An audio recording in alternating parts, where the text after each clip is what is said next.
this is going to wrap up day one. Hopefully we covered some issues you might have found in your full swing. Continue to work on those. Continue to make sure that our grip is always starting at the right place. Make sure our posture always stays the same and consistent, because that's going to determine where our club's going to bottom out. So if we stay in our posture, it'll help us have consistent contact, not only in the full swing, but short game putting as well, chipping especially. And we'll look ahead to the coming weeks when we get to talk about chipping, pitching, bunker play. We'll get to putting. We'll give you guys a couple of drills that you can take home with you, try to practice with and implement in your practice routine too, and so we can see some results when we get out on the golf course. All right, so looking forward to it, and I'll see you guys next week. Guys, so that's going to go ahead and conclude our third day here of our 4-day group clinic. So again, just to kind of go over the points that we covered this time. Make sure, especially in the short game, our setup is probably the most important thing. We want to make sure pitch shots and chip shots, we keep our feet nice and close with a slightly open stance. Only difference between the two is going to be the bump and run. We're going to move back towards our right foot. Then our higher lofted shots, we're going to move a little bit more towards the center or even more towards our left foot.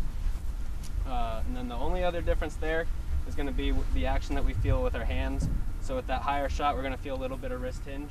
But with that bump and run, we're going to feel like that shaft is connected with our lead arm and stays perfectly straight in a nice little bumping motion. Just get that ball immediately running as quick as you can when it gets to the green, so it'll chase back to the flag. So again, that wraps up day 3. Next week we're going to go focus on some putting. So spend some time with the short game this week, because that's our big focus for these 2 weeks in a row. All right guys, so that's going to wrap up day 2 here in the bunker. Next time we'll be looking at chipping and pitching.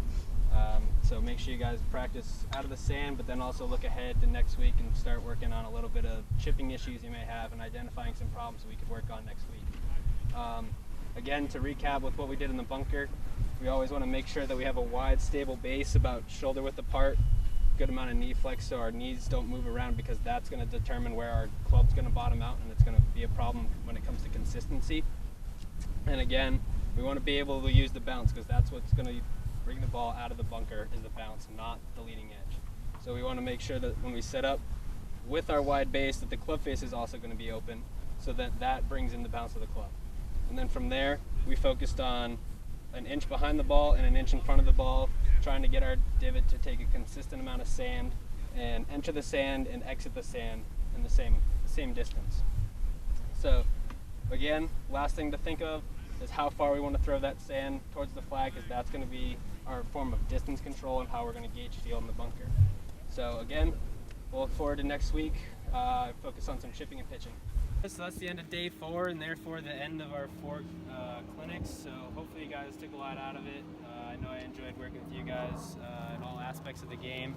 So before we head out, I just want to say thanks again, and we'll go back around the group here and just say the number one thing that you took away from these 4 weeks. Yep, so I think the number one thing I took away was just set up on chipping. It's helped me get a lot more consistent chip shots on the greens and a lot more par putts, so it's good. I took away just working on my backswing and my arm at the top, getting more consistent full swings. I took away just overall getting my putting better and cutting down my strokes. Well, me, it's my path. My path is overall improved, and I can see. All right, so that sounds good. I'm glad you guys took something away from this, and hopefully you guys can have some things to implement in your practice routines going forward. And thanks again. Hopefully we'll see you out here.